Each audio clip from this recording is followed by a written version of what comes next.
peristiwa besar itu tidak datang dari peristiwanya sendiri sebenarnya. Kadang-kadang peristiwa besar itu bisa datang dari gimana cara kita menceritakannya.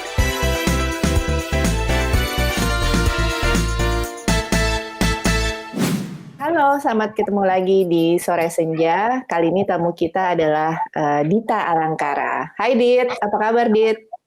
Halo Run, baik. Dita, saya David.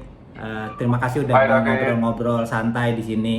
Terima kasih sudah diundang. Boleh cerita dikit Dit, apa sih profesi lo? Jadi gue itu jurnalis foto ya. Gue memotret untuk membuat laporan jurnalistik dalam bentuk foto gitu. Kalau sekarang dalam bahasa Indonesia kami suka menyebut profesi kami itu sebagai pewarta foto istilahnya gitu. Boleh tahu udah berapa lama lo jadi pewarta foto ini? Gue join di kantor gue yang sekarang di Associated Press, Biro Jakarta itu dari tahun 99. Tapi sebelumnya gue udah jadi freelance untuk macam-macam lah, ada media-media luar negeri gitu ya, berita-berita internasional mulai 97. Jadi ya total ya lebih dari 20 tahun lah. Udah matang banget kayaknya ya. Udah hampir busuk sekarang. Tapi kalau pewarta foto tuh berarti kan yang jurnalis, yang spesialis ngambil foto gitu ya? Atau juga termasuk nulis berita? Kalau di kantor gue, kita spesialis foto aja, walaupun kita juga harus tahu teknik-teknik penulisan gitu ya. Kita cuma harus bisa nulis sedikit gitu supaya kita bisa memahami konteks gitu. Jadi nggak cuma sekedar foto, tapi juga harus paham tentang apa yang kita foto juga gitu.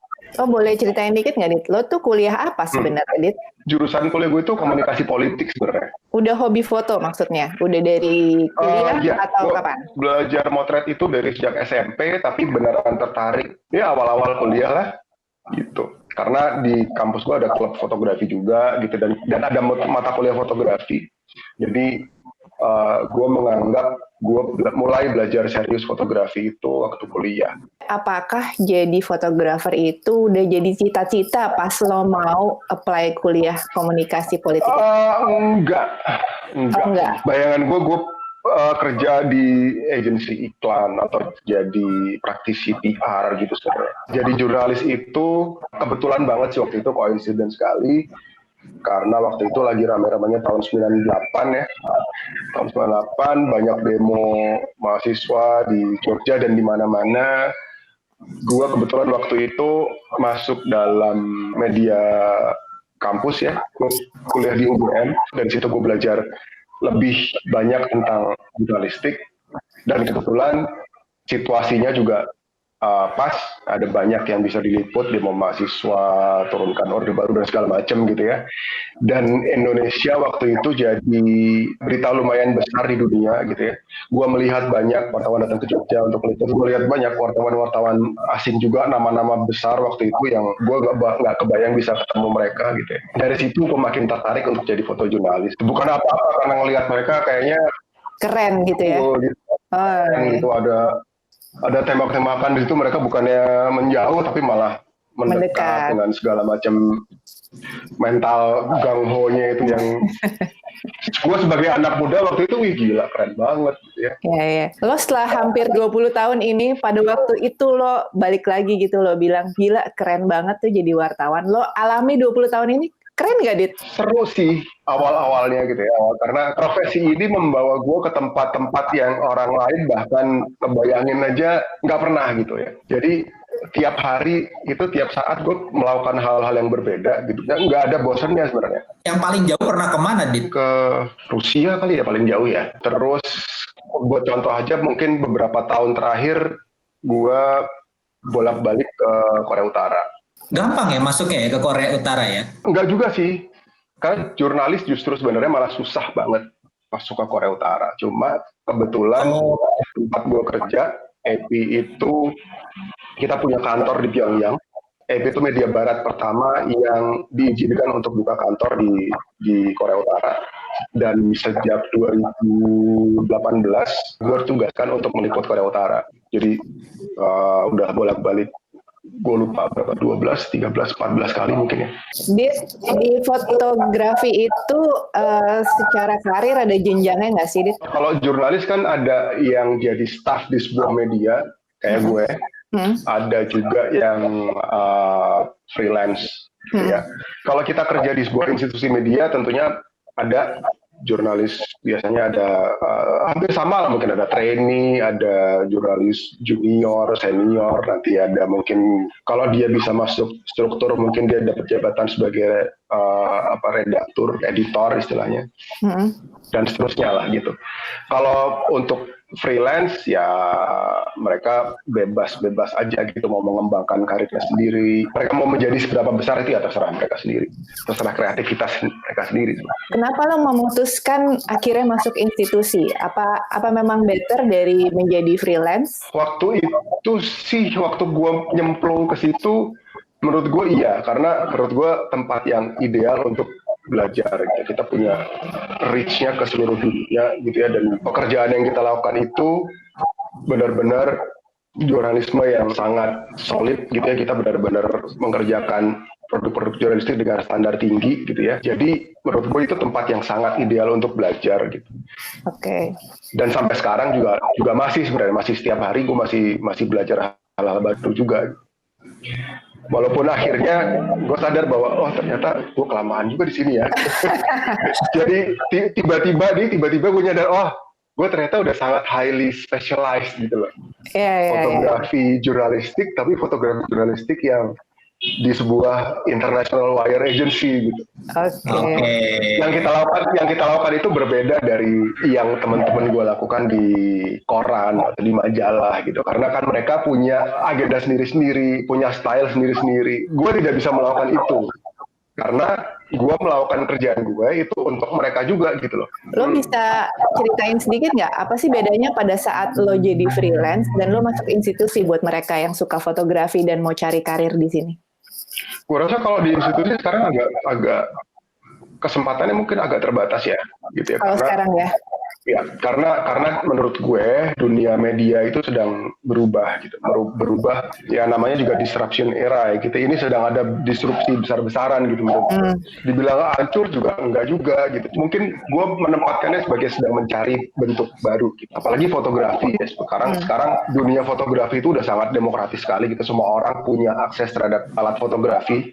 Zaman gue sekolah dulu, kita sekeluarga gitu misalnya, dan juga banyak keluarga yang lain itu cuma punya satu kamera. Itu pun juga keluarnya kalau pas lagi ada yang ada yang ulang tahun, ada acara lebaran atau apa gitu ya. Kalau sekarang kan semua keluarga, mungkin hampir semua anggotanya punya kamera gitu, dan masing-masing motret dengan style mereka sendiri-sendiri. Gitu, jadi secara institusi media mungkin agak kurang menguntungkan ya, tapi untuk seorang fotografer lepas, kesempatannya lebih banyak gitu ya. Semakin kita punya banyak kreativitas, semakin banyak yang bisa dikerjakan gitu ya. Tapi kalau itu kan lo cerita kan institusinya kan di media ya. Kalau fotografi ada nggak di industri segmen yang lain yang bisa berkembang karir? Bisa sih, ada fotografi komersial, ada fotografi wedding. Makanya balik lagi, karena fotografi itu kan industri kreatif sebenarnya. Balik lagi ke bagaimana kita menggunakan kreativitas kita gitu. Untuk teman-teman di komersial misalnya, sekarang udah banyak yang melakukan virtual photoshoot gitu. Jadi barang yang mau difoto ada di Surabaya, terus dia motretnya dari Jakarta. Itu udah bisa dilakukan gitu. Sangat terbantu dengan teknologi. Di kegiatan foto itu kan sebenarnya bisa, kalau orang kan mikir, lo kan tinggal ambil foto aja gitu kan ya sebenarnya kalau fotografi. Apa yang lo cari tuh, apa yang buat motivasi lo aja gitu? Karena kan kegiatan fotonya itu aja. Atau peristiwanya sebenarnya yang bikin lo motivated terus? Jurnalistik itu kan intinya sebenarnya bercerita. Produk jurnalistik itu selalu adalah cerita tentang seseorang atau sesuatu. Itu nggak ada habisnya. Oke. Kita selalu tiap hari gitu, kalau kita mau cari, kita bisa nemu sesuatu untuk diceritakan. Kalau seorang berita itu sebenarnya ngelihat cerita peristiwa apa di kehidupan? Kehidupan. Dalam dalam. Biasanya punya spesialisasi nggak sih atau general aja gitu kalau fotografi? Ada orang-orang yang punya spesialisasi, ada yang skillnya general, juga ada. Tergantung mau ngambil bentukan apa gitu. Ada fotografer spesialis olahraga misalnya.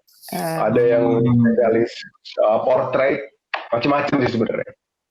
Gitu. Nah, itu kan ya, gampang kan sebenarnya, tinggal datang motret, cuma gitu ya ada aspek-aspek yang harus balik lagi ke penceritaan tadi ya, karena kita kan bercerita gitu loh. Untuk bisa bercerita dengan baik, kita kan harus memahami apa yang mau kita ceritain sih gitu. Kalau kita nggak paham tentang apa yang mau kita ceritain, gimana orang mau ngerti kalau kita lagi cerita gitu kan. Ini yang bikin menarik sebenarnya, karena ini bikin gue dan teman-teman di jurnalistik yang lain itu jadi selalu belajar. Korea Utara misalnya, gue jadi belajar banyak tentang Korea Utara, gimana negara itu bisa berfungsi, gimana negara itu nggak bangkrut gitu ya.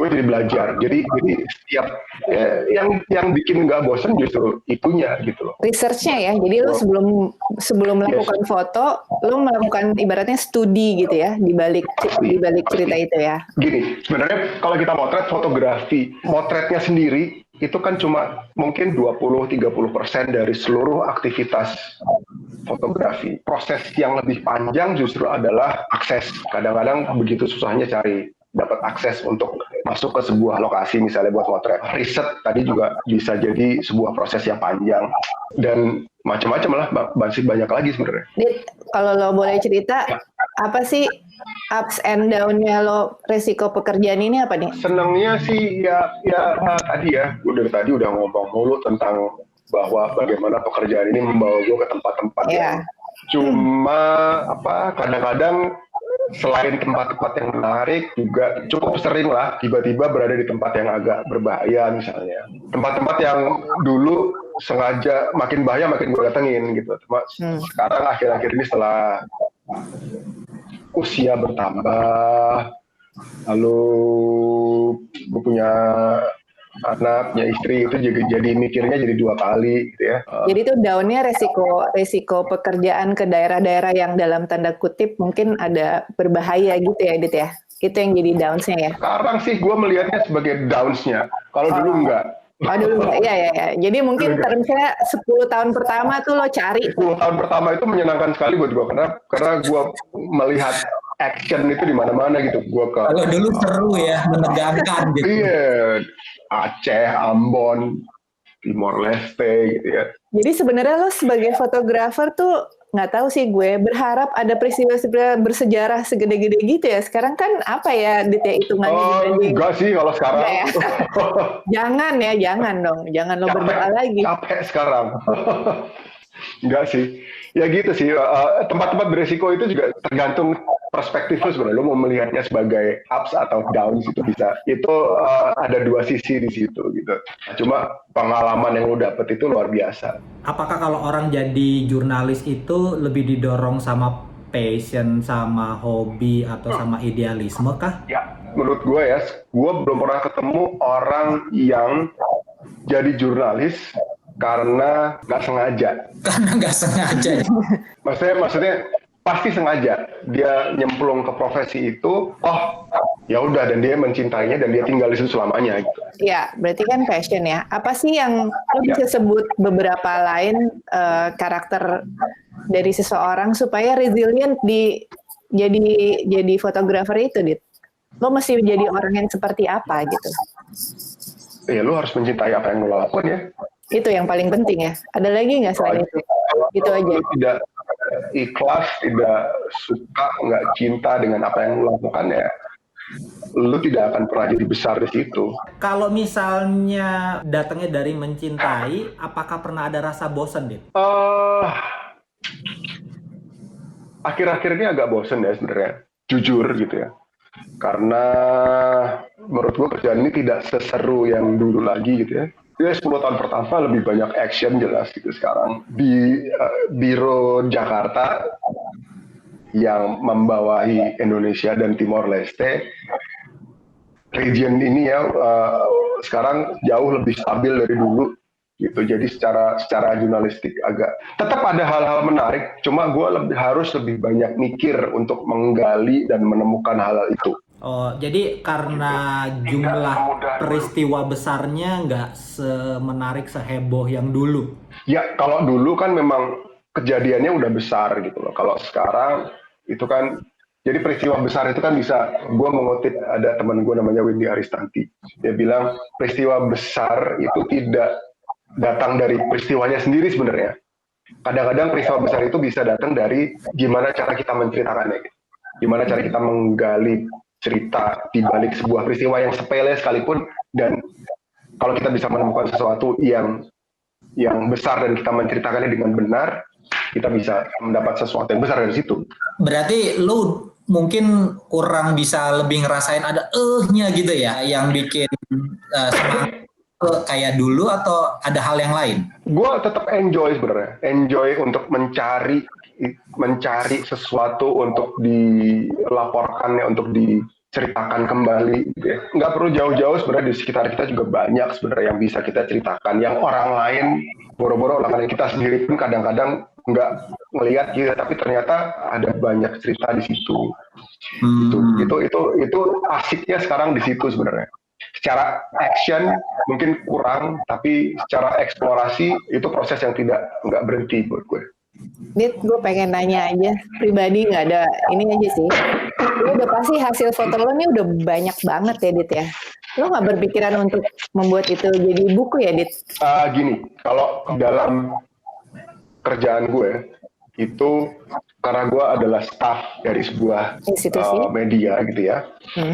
Jadi hak ekonomi yang dipunyai oleh foto-foto gue itu dipegang oleh kantor gue. Nama gue akan melekat di foto itu, cuma hak ekonomi ya ada di mereka. Lo nggak boleh jual, ibaratnya lo nggak boleh jual secara ekonomi ya? Yes, jadi ketika gue ada festival tari Gambyong di Semarang gitu misalnya, atau di Jogja gitu misalnya, ya udah itu gue bekerja untuk EPI, dan ketika gue kembali fotonya ya fotonya mereka. Hak untuk menjual foto-foto itu ada di mereka gitu. Karena gue dibayarin, gue ke Jogja, ke Semarang kan dibayarin mereka. Tapi lo misalnya mengambil foto tentang tentang kota itu gitu, nggak ada hubungannya sama aja ya, Dit ya? Gray area, tapi itu pernah gue lakukan gitu. Jadi gue tahun 2014 gue bikin bareng beberapa teman yang lain, itu bikin sebuah buku, NESW judulnya.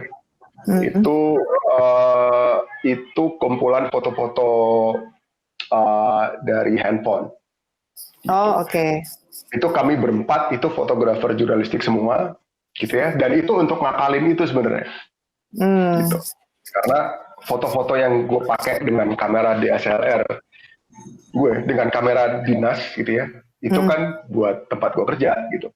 Tapi foto-foto yang lain, jadi sebenarnya lo pakai media lain lewat HP itu ya, salah satu caranya ya. Dan itu kan lebih ke bukan peristiwa yang gue liput sebenarnya, tapi yang ada di sekitarnya. Iya. Ngomong-ngomong, punya berapa kamera, Dita? Nggak punya. Nggak punya kamera sendiri. Nggak punya. Oh, jadi selama ini tuh selalu dari fasilitas kantor? Iya, dulu punya beberapa kamera personal gitu ya, tapi begitu kita masuk ke dunia, ke era digital ya, semua kebutuhan fotografi gue terpenuhi oleh smartphone. Udah. Gue tadi pengen keinginan tahu. untuk punya kamera sendiri itu makin berkurang sebenarnya. Pasti ada, cuma berkurang. Dan gue mau nyombong dikit nih, di dunia fotografi jurnalistik, generasi gue ini, seumuran gue itu termasuk generasi yang mengalami masa transisi dari analog ke digital. Gitu. Banyak anak-anak yang sekarang itu mereka besar dengan digital gitu, dengan kamera digital, dengan teknik-teknik fotografi digital, dan mereka untuk belajar itu cepat banget, jauh lebih cepat dari gue dulu gitu. Cuma gue cukup merasa bangga bahwa gue mengalami proses belajar yang lambat itu gitu. Itu kayaknya membuat skillnya tuh lebih nempel gitu ya, ibaratnya begitulah kira-kira. Yang waktu zaman analog dulu ya. Iya, tapi secara output sih anak-anak sekarang gila sih, keren-keren fotonya gitu. Balik lagi, asal mereka punya kemauan, mereka bisa belajar banyak dari manapun gitu, dengan gampang sekali gitu. Sementara gue dulu nyarinya susah banget gitu, nyari bahan-bahan buat belajar gitu ya. Lo ngelihat itu, kelihatan nggak dari output hasil fotografinya, Dit?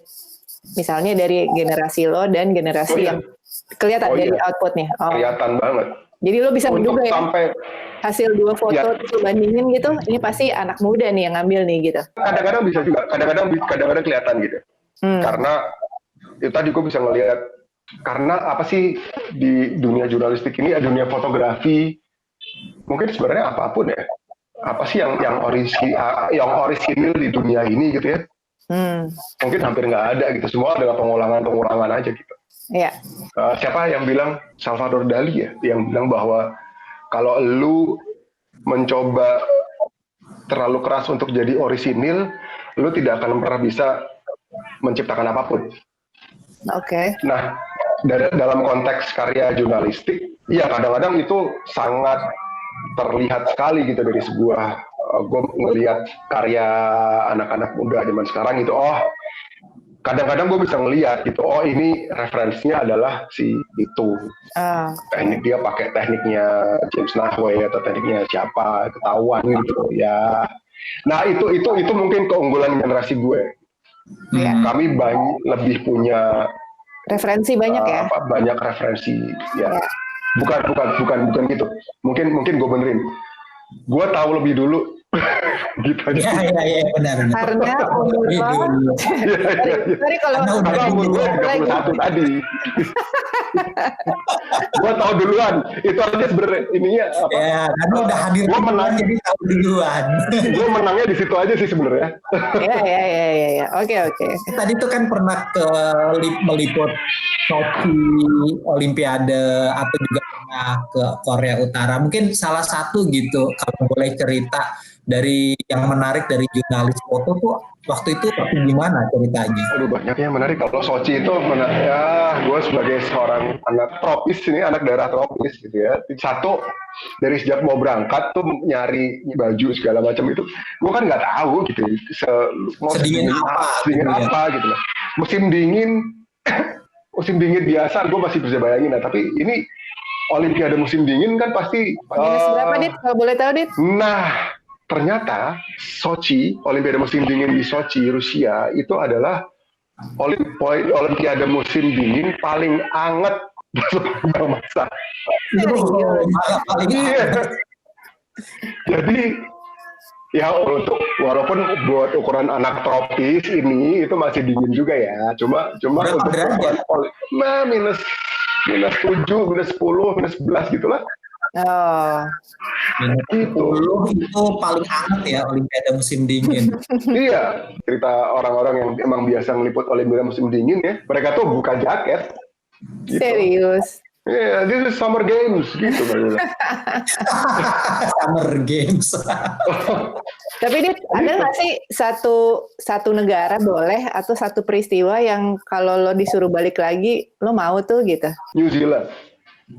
Dalam rangka apa waktu itu? Gue tahun 2011 itu ngeliput Piala Dunia Rugby di New Zealand. Jadi gue di sana 2 bulan, itu gue keliling-keliling. Gue jadi kalau di event-event besar gitu, tempat gue kerja itu biasanya ngirim banyak fotografer. Nah itu mereka ada yang ngikutin satu tim tertentu gitu misalnya. Gue kebetulan banget waktu itu dapat roaming gitu. Jadi gue tidak ngikutin tim spesifik. Lo keliling aja gitu ya? Tapi gue keliling. Jadi gue keliling. Gue dapat mobil sendiri, gue nyetir, gue keliling New Zealand tuh nyetir sendiri. Dan itu sih yang sangat menyenangkan, dan gue kalau bisa tuh mau balik lagi pengulangan. Kalau punya mesin waktu tuh gue balik ke situ tuh. Jadi bukan peristiwa rugby-nya yang lo pengen balik, tapi keliling-keliling New Zealand-nya ya, maksudnya lo pengen lagi keliling New Zealand nyupir sendiri itu ya. Tokoh yang paling terkenal yang pernah lo dapat fotonya? Fidel Castro. Pernah Fidel Castro foto? Pernah. Di mana? KTT Gerakan Non-Blok. Sekarang gerakan itu udah nggak tahu kemana gitu, coba waktu itu masih ada. Itu sih yang tokoh berkesan. Siapa lagi ya Presiden Amerika sejak Bill Clinton, gue punya fotonya. Dari Bill Clinton sampai Bush, Obama gitu, sampai sekarang nih Donald Trump. Donald Trump belum pernah. Untuk Dita, tips-tipsnya untuk jadi pewarta foto yang handal dan profesional, mungkin buat yang dengerin gitu, apa yang bisa di-share? Modal utamanya satu ya, curiosity sebenarnya. Jadi mesti punya curiosity yang tinggi gitu ya. Ya, Rasa itu modal paling penting sebenarnya buat seorang jurnalis gitu. Karena berarti orang suka kepo tuh bisa ya berarti ya. ideal, itu orang yang ideal untuk jadi jurnalis gitu. Karena jurnalis itu bedanya dengan profesi lain adalah dia harus selalu bertanya why itu harus selalu ada di kepala gitu. Kenapa begini? Kalau udah ketemu jawabannya dia akan nemu pertanyaan-pertanyaan lain. Itu ter-apply dalam hidup lo juga nggak prinsip? Otomatis iya juga sebenarnya. Iya kan? Ya, jadi lo dalam hal apa aja jadi kepo gitu. Iya, itu terbawa gitu sampai gue beberapa kali bikin story di Instagram gitu ya, basisnya itu sebenarnya, basis kekepoan itu sebenarnya. Dan lo kan ada istilah citizen journalism ya, Dit ya? Yes. Itu sebenarnya dilihatnya sebagai saingannya si jurnalis, atau nanti pada kedepannya lo justru kebanyakan citizen journalism jadinya? Sekarang pun udah terjadi juga itu sebenarnya. Itu artinya menggerus pekerjaan jurnalis, atau melihatnya apa sebagai justru tambahan ininya? Mau dibilang menggerus bisa juga, tergantung cara pandang kita aja sebenarnya. Mau dibilang menggerus ya sebagai sumber informasi juga iya. Jadi itu pilihan point of view aja sebenarnya. Tapi gini, sekarang dulu 10 tahun yang lalu ada kejadian apapun, ada misalnya ada tanah longsor di Nias tahun 2002 gitu ya, itu gue bisa dengan bangga, gue anak Jakarta ini, orang yang tinggal di Jakarta, gue bisa dengan bangga bilang bahwa gue orang yang pertama yang bisa meliput tanah longsor itu udah nggak terjadi lagi sekarang gitu. Sekarang first boot on the ground gitu, orang pertama yang motret, yang melaporkan kejadian-kejadian itu ya citizen jurnalis itu. Iya. Jadi itu orang yang ngambil terus menjadi kontributor untuk supaya beritanya cepat. Dalam tanda kutip kontributor ya, gitu. Orang yang pertama kali melaporkan. Banyak sekali sekarang kejadian-kejadian yang kita taunya dari orang-orang ini gitu, dari citizen jurnalis gitu. Gue lebih melihatnya sebagai bahwa peran jurnalis sekarang bergeser jadi verifikator gitu, untuk memverifikasi ini informasi yang benar apa enggak. Oke, beneran atau tidaknya dulu. Beneran kejadian tadi pagi atau jangan-jangan ini kejadian 10 tahun yang lalu. Ya, jangan-jangan foto tahun 2018 gitu misalnya. Yeah. Nah, sekarang di tataran breaking news itu udah punya citizen praktis, sudah punya citizen jurnalis sekarang. Jadi jurnalistik sekarang sudah jauh lebih berkembang, lebih evolve, gitu, berevolusi, sedang menuju ke sebuah bentuk baru yang nggak tahu apa. Perkembangannya masih bergeser terus ya. Sebenarnya selalu begitu sih, dari kita kan selalu mengenal jurnalistik sebagai sebuah institusi yang netral, tidak memihak gitu ya. Padahal kan sebenarnya spektrumnya ada banyak gitu loh. Itu juga jadi kesempatan buat publik juga sebenarnya untuk berpartisipasi dalam jurnalistik gitu. Ini muter lagi ke citizen jurnalis. Media-media sekarang kan juga gitu, juga lebih partisipatif gitu ya, ngajak orang untuk yuk ikut ngelaporin ke kita kalau lu ngelihat sesuatu, ngelihat apa-apa. Iya benar sih. Gitu. Iya, dari gue sih udah banyak dapat sih nih. Thank you banget sih Dita. Jadi awal tadi ngelihat profesi fotojurnalisme tuh cuman yang fokusnya ngambil gambar gitu ya. Tapi kalau sekarang jadi lebih ngerti kalau banyak sekali peristiwa di balik itu yang memang bikin emosional atau terkesan gitu. Thank you banget Dita untuk waktunya sharing sama kita. Terima kasih udah diundang. Ya semoga ini bermanfaat buat semua yang nanti nonton gitu mengenai bincang kita. Thank you Dit. Oke, terima kasih. Sampai ketemu lagi. Ya. Bye.